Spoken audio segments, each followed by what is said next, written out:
Welcome to the My Friend the Friar podcast, and thanks for listening. If you like My Friend the Friar and want to support us, please consider subscribing or following us if you haven't already done so. And if you found us on YouTube, then don't forget to click the notification bell when you subscribe so you'll be notified of new episodes when they release. Thanks again, and God bless.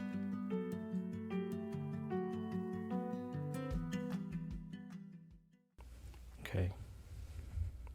All right. What's that? It's funny. Is that Matthew McConaughey? Oh, yeah, he does say that, doesn't he? Or does he say all right? Yes, All yes. right, or something like that. Yeah. What movie is that? That's an old movie.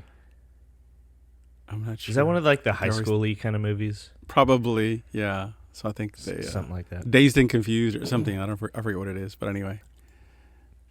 Yeah. All right. Okay, all right. I'm John Lee, and I'm joined by Father Steven Sanchez, a discalced Carmelite priest. And I stumbled over that last time too, didn't I? You need to practice that. It's not a common word. Discalced. It means deshoed, right? Yeah. Calced is shoe, and discalced is shoeless, right? So we started wearing sandals back during the Reform. Nice. I know some horses like that. Stop wearing shoes. Good morning. Good morning. More coffee? Yeah, I need coffee. I need a lot. All right. So today's kind of a fun, kind of different episode. Just sharing a moment of conversion in my life with you, story that you have not heard before. And what's kind of neat, excuse me, is that it comes down to a moment, but like so many things, there are elements that occur over a very long period of time that make that moment really mean what it means. Right, okay.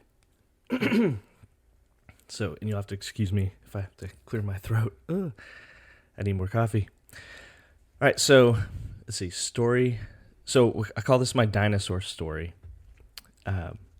Okay. It starts, if you can imagine, with me being like 5 years old, maybe younger, 4 or 5. Okay. I was with my mom at the grocery store at H-E-B. Best grocery store ever. And we're in the grocery store. You're such a Texan. There is, I know, man. If you've ever lived somewhere without a HEB, like you don't know what life is. Important HEBs, yeah. Anyway, they had up on some shelf. They had a big blow up Tyrannosaurus Rex, like a big green, kind of standing up tall instead of like realistic looking, kind of Godzilla-ish. Okay. And we didn't have lots of money growing up, so I probably had said something to her like how cool it was, or I don't know, something like that. But I knew better than to ask for stuff. So went home, and that night I remember when I was in bed. So this is in Corpus Christi. Yeah, it's Corpus Christi. So little 5-year-old me, I'm in bed that night. And I remember praying, and I was just like,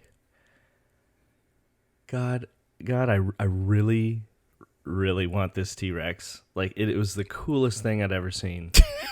And like, if I could just have this T-Rex, like, I promise I will never ask for anything else my entire life. Right? And that's it. That's all I remember from praying. But the weird thing is, like, the next day, my mom came home with the T-Rex. And it could have been the day after, who knows, but we got the T-Rex. And just in that moment, I was like, wow, like, God is real. What? He heard my prayer. He answered my prayer. And I have two older brothers and a little sister, and between all of us tackling the thing, it probably lasted all of 30 minutes before it got a hole busted in it or whatnot. So because we just we wanted to fight with the dinosaur, and it was just kind of funny because I in that moment I had this really kind of these two different kind of realizations, I guess. One is like, God heard my prayer, so God is real. In my little 5-year-old mind, God is real. And then I asked for something so trivial, like so garbage, and he still responded to it, right? So, anyway, so then I grow up, and we were, we're a pretty decent Catholic family. We weren't like I remember a couple times maybe during Lent trying to say the rosary as a family. We'd pray before dinner. We'd go to mass on Sunday, but we weren't like uber spiritual or religious, right? Right. And growing up, I was a pretty good kid. I thought about being a priest when I was little. I thought the liturgy of the Eucharist was really cool. And you do know this about me too. Like I wanted to be an altar boy kind of thing, but never did. Not until I got to help out at chirp retreat. That was pretty cool. But so like growing up, I was like, what do I want to be when I grow up? Right? Want to be a priest? Want to be? My dad was a helicopter pilot. I thought about doing that for a while because it just sounds cool flying helicopters, right? Yeah. The Jurassic Park movie came out, the first one, and the computer generated dinosaurs looked so cool. Me and my dinosaurs, right? And I was like, wow, like that would be cool to do for a living, right? Make things come to life like that.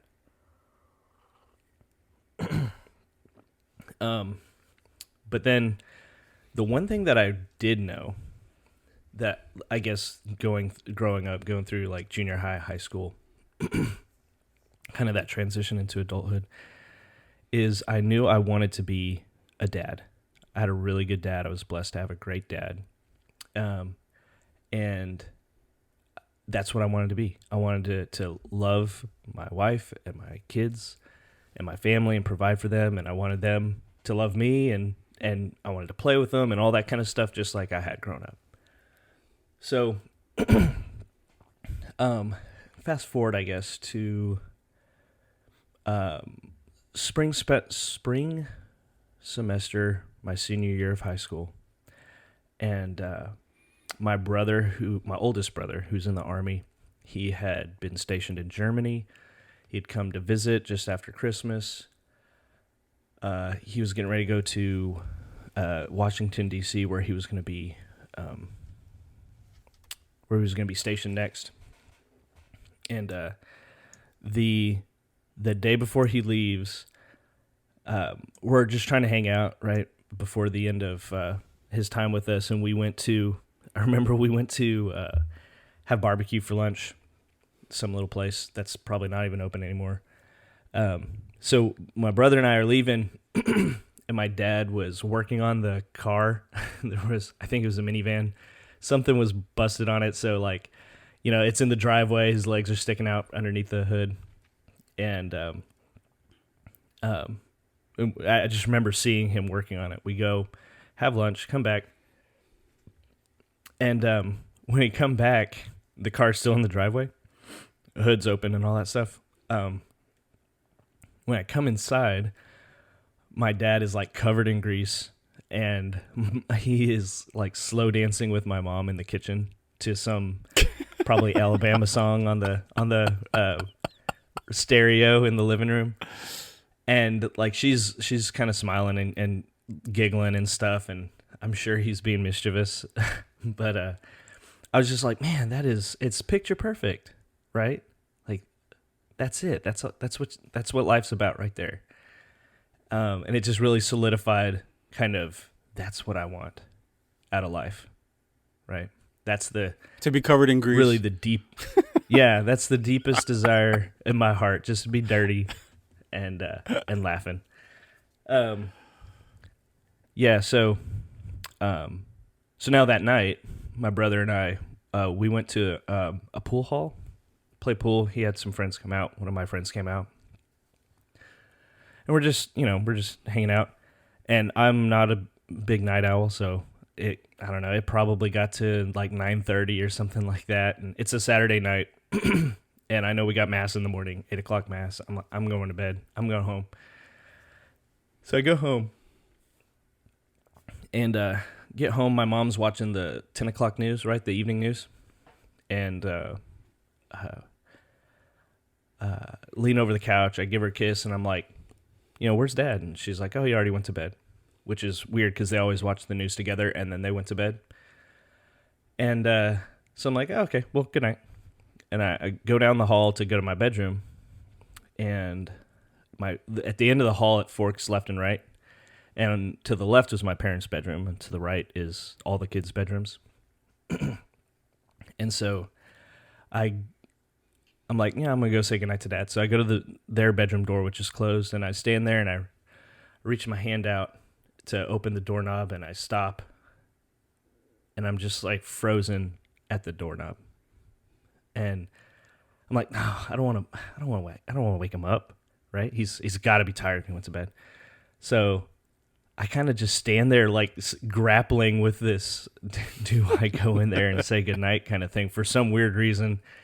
And I'm like, finally, and it probably just lasted a handful of seconds, but felt like this epic battle. Finally, I'm like, whatever, I'll just see him tomorrow. And so I go to bed. Don't say goodnight, just go to bed.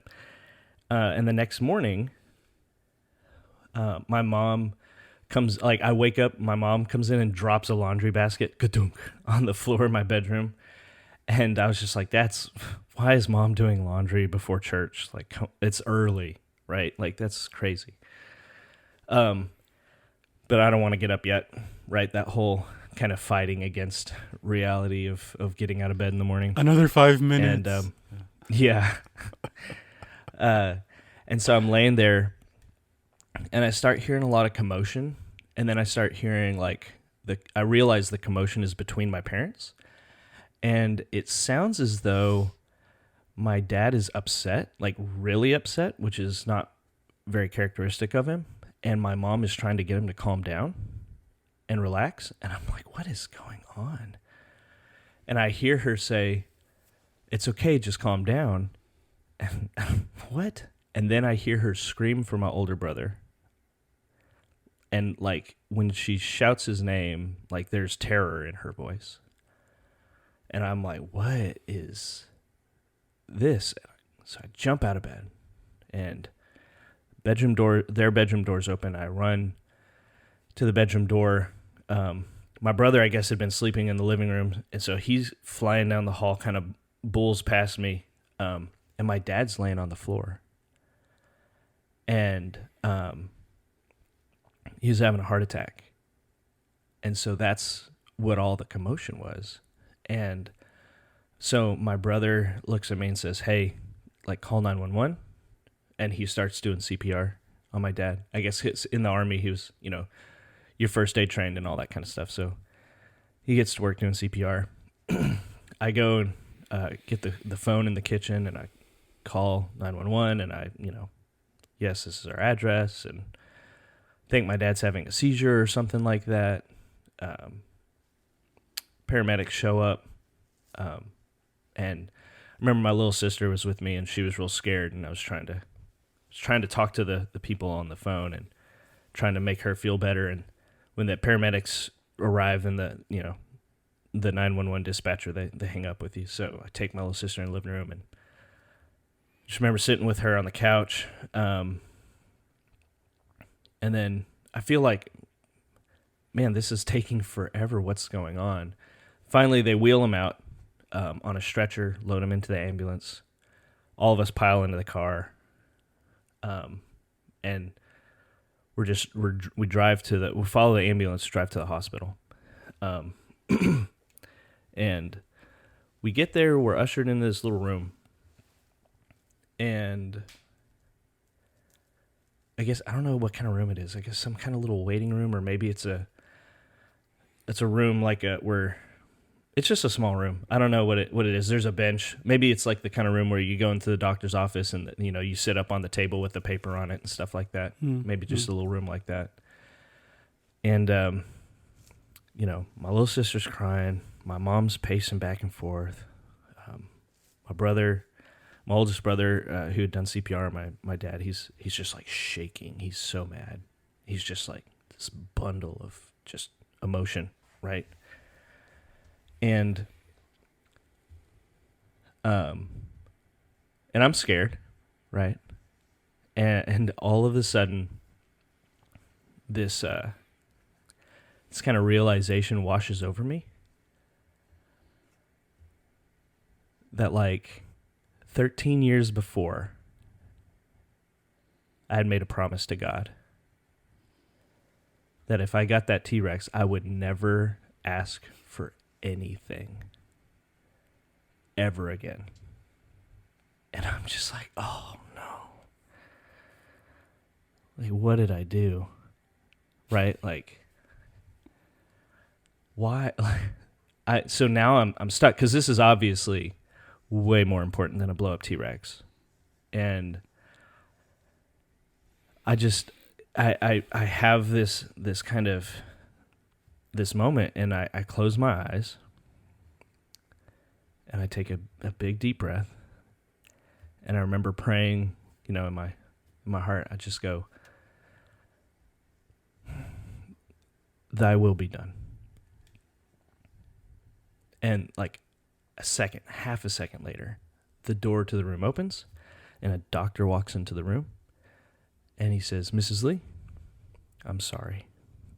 We couldn't save him. And just like reality melts away right in that moment. And what's weird, I guess,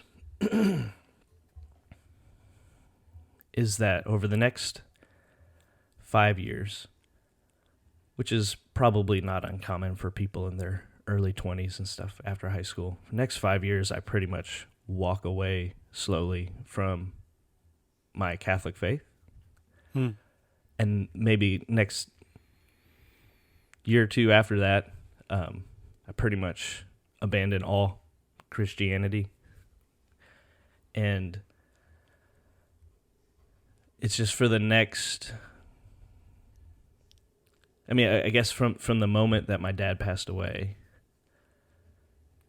probably for the next 14 years or so, it's just, me doing what I want to do, because I guess apparently in this moment when I was faithful, it didn't work out in my favor. Right? Okay. So I'm just going to be faithful, I guess, to myself, right? I'm going to do what I want to do, kind of thing. I guess a real kicker, too, is later my mom had told me that when she went to bed, just after the news, like right after me, right? She goes and crawls into bed, and my dad rolls over and says, is John home yet? And so in that moment, I was feeling drawn to go say goodnight to him. He was laying in bed waiting for me. Wait, what? And yeah, okay. Just so like mind-blowing, right? But anyway, yeah, so like next 14 years or so it's just, sin and death, right? Sin and death and darkness, and ultimately it gets down to rock bottom for me, right? As low as you can get. I've done now pretty much everything wrong that you could do in life without, getting in trouble with the law, kind of thing. And in the moment, without getting into any kind of super detail, in the darkest moment, when there's nothing left, I hear I hear two words in my mind. It's weird. It's like I hear them,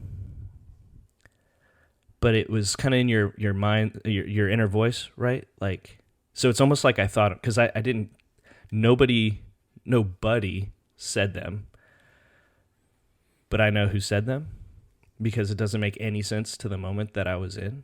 But I just hear two words, and this feeling wash over me as I hear these two words. And the two words are trust me. Like, that's it. Just trust me. Not everything's going to be okay or anything like that. Just trust me.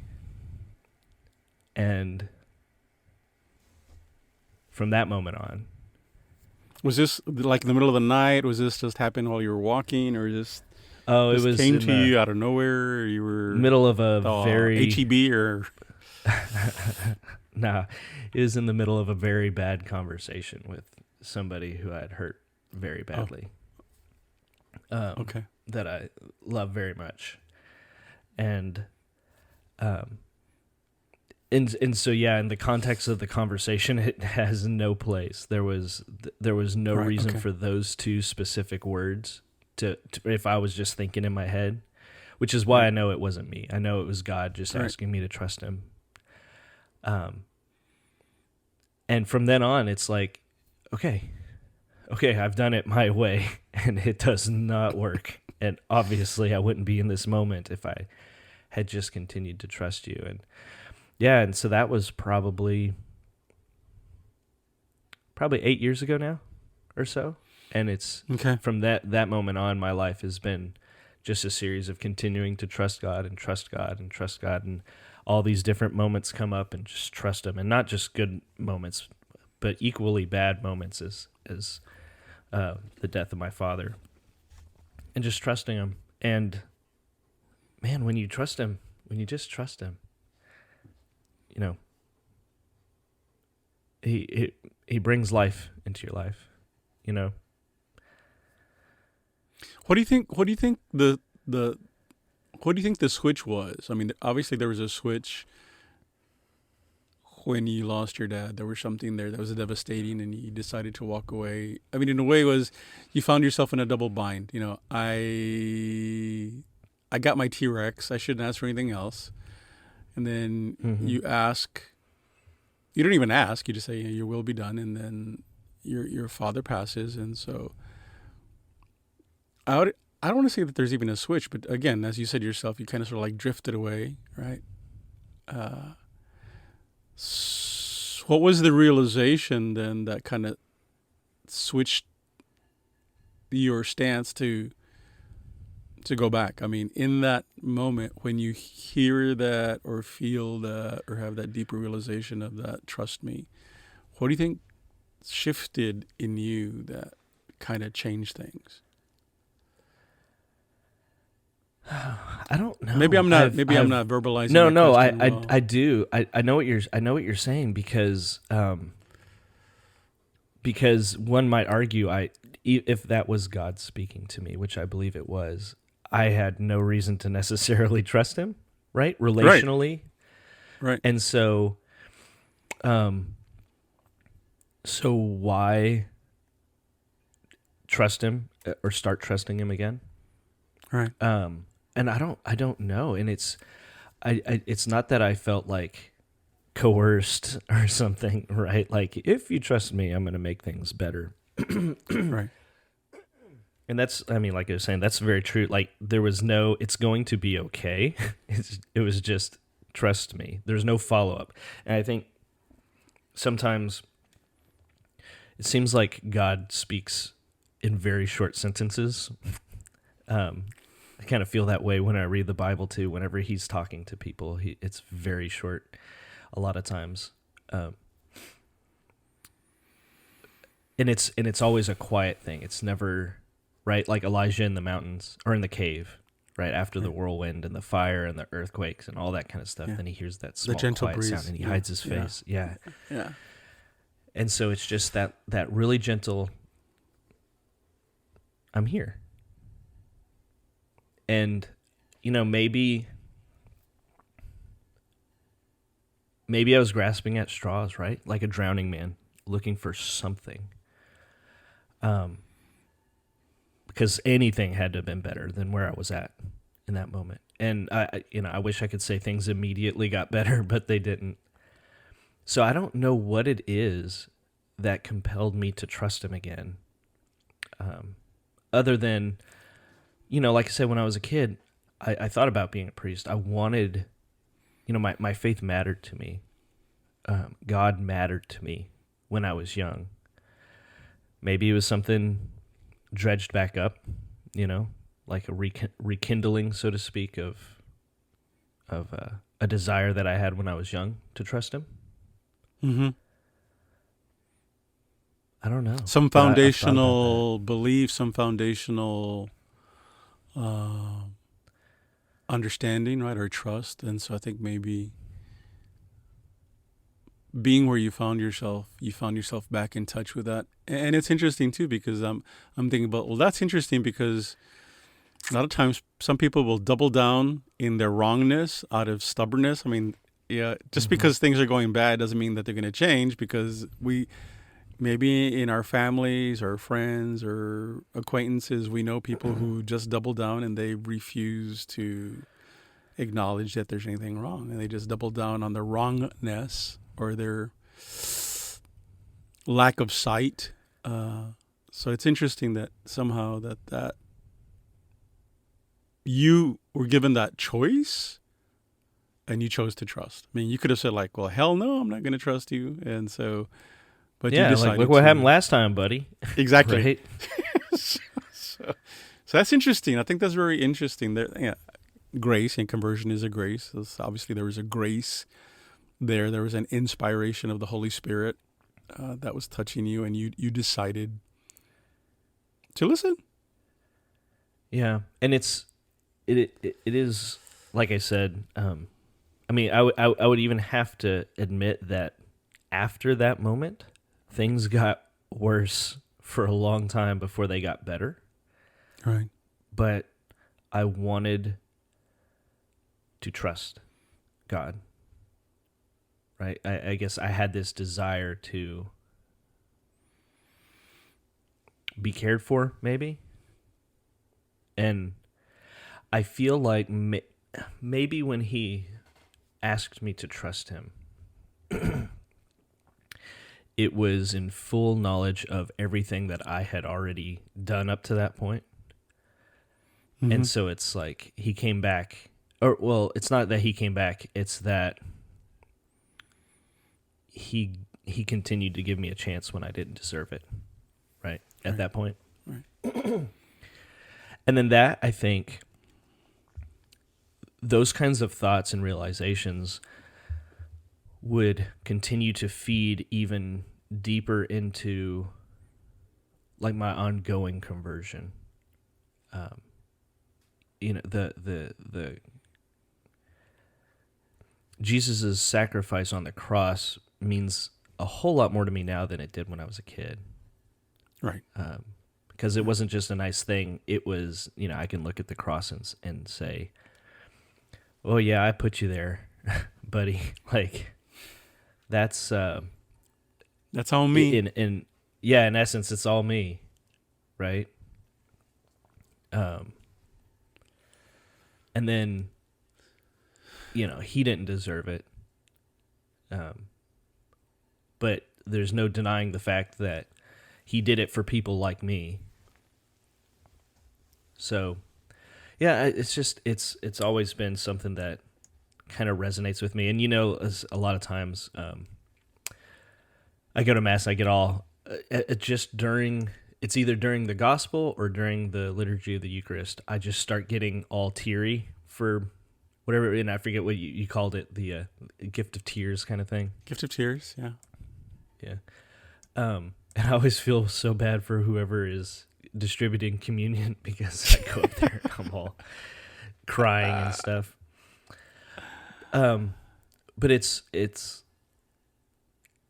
just so beautiful that faithfulness, like God's faithfulness, when we're unfaithful, and it never stops. He never stops being faithful to us, no matter how unfaithful we are.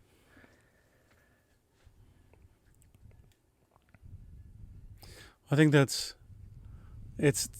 conversion stories are very, I mean, within the parameters of human experience, they tend to have common elements, but each one is so unique to itself as well. Because I think for you, as a young boy, to come to the realization that God is real and that He's listening to me, and then later on to understand, like, but there's something more to this, and I don't understand what the I don't know what the dynamics are. I mean, in terms of, your will be done, and then your father passes, right?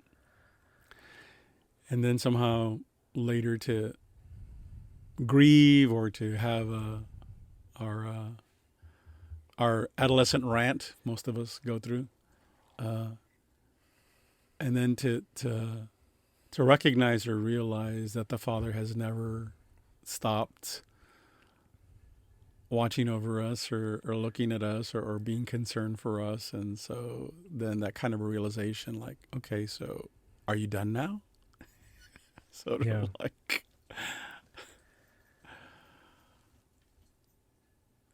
It's something that I think is kind of interesting. When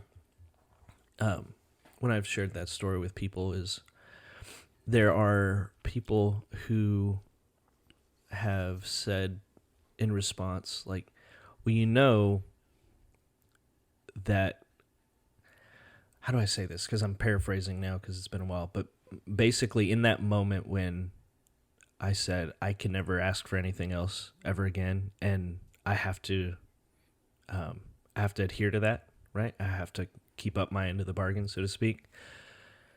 I've had people who kind of respond in a couple ways. Sometimes they're like, well, that's very powerful. Like, that level of commitment is and trustworthiness is something that I would want to aspire to, right?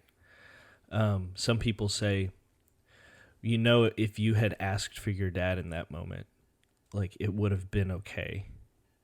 Like, it wouldn't have been wrong of you to ask for that, even though you had made this promise. And I don't know. I guess there's a certain degree of truth in both of it, right? But I don't know. I mean, the faith of a 5-year-old and God, understanding the faith of a 5-year-old. I mean, God being who He is. I mean, He's going like, okay, dude, yeah, a T-Rex, really? Okay, yeah. So, but yeah, okay. I mean, God knows that there are going to be other things that you want, but I think maybe it does speak more of your own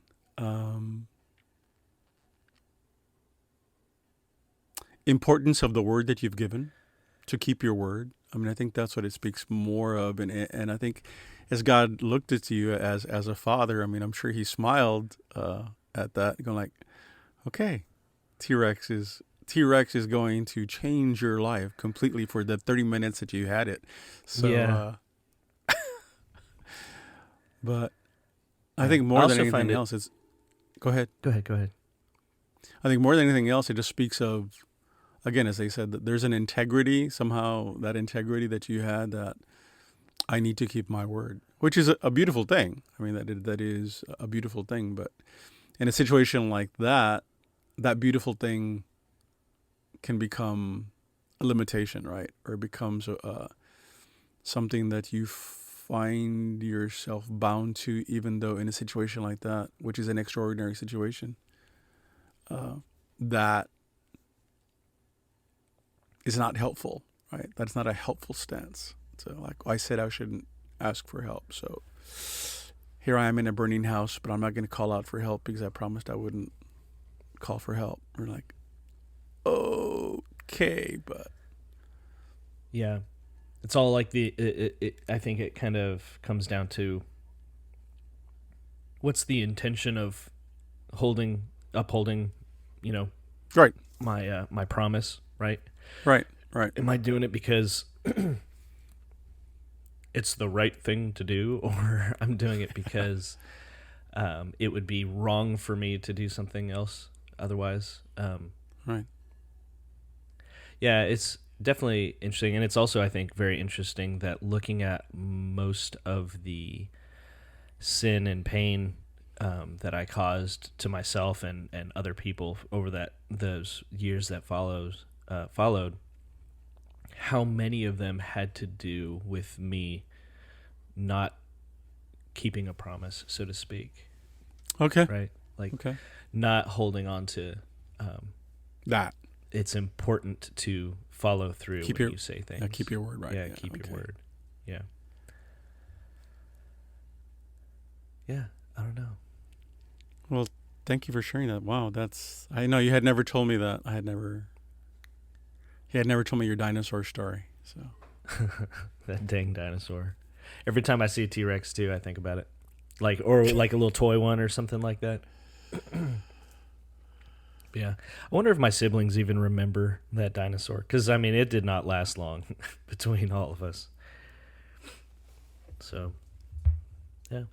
Well, hopefully it gives just people things to think about, areas in their life. And maybe, I don't think I'm alone in feeling as though I've heard God speak to me individually. Right. So hopefully it brings, people to just consider those times when they felt God speaking to them, or maybe when they've called out into the darkness and there was no response.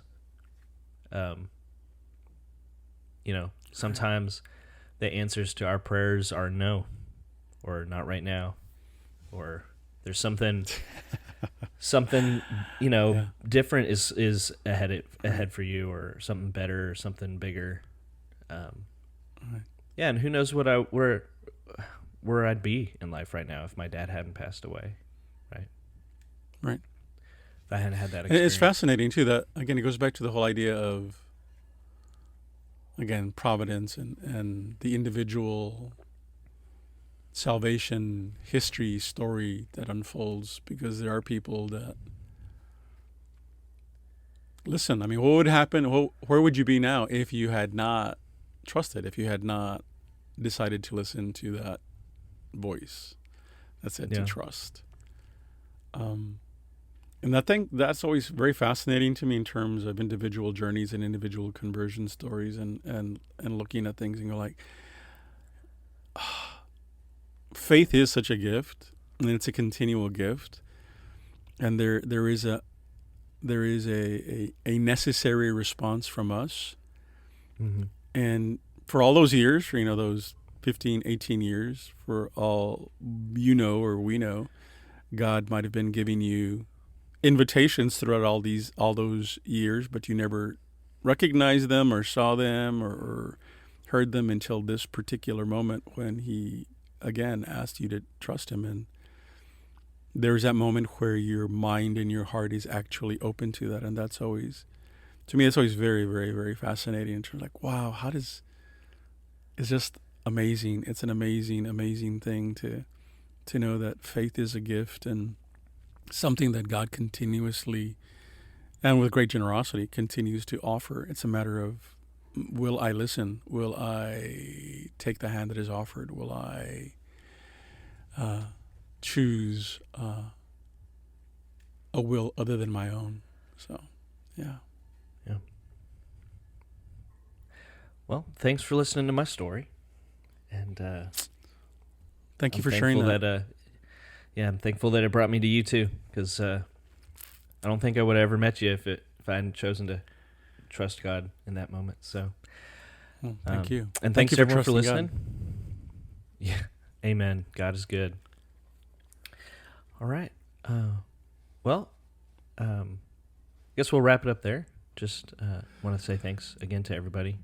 And if you are enjoying us, please consider subscribing wherever you're listening to us, whatever platform, podcast, YouTube.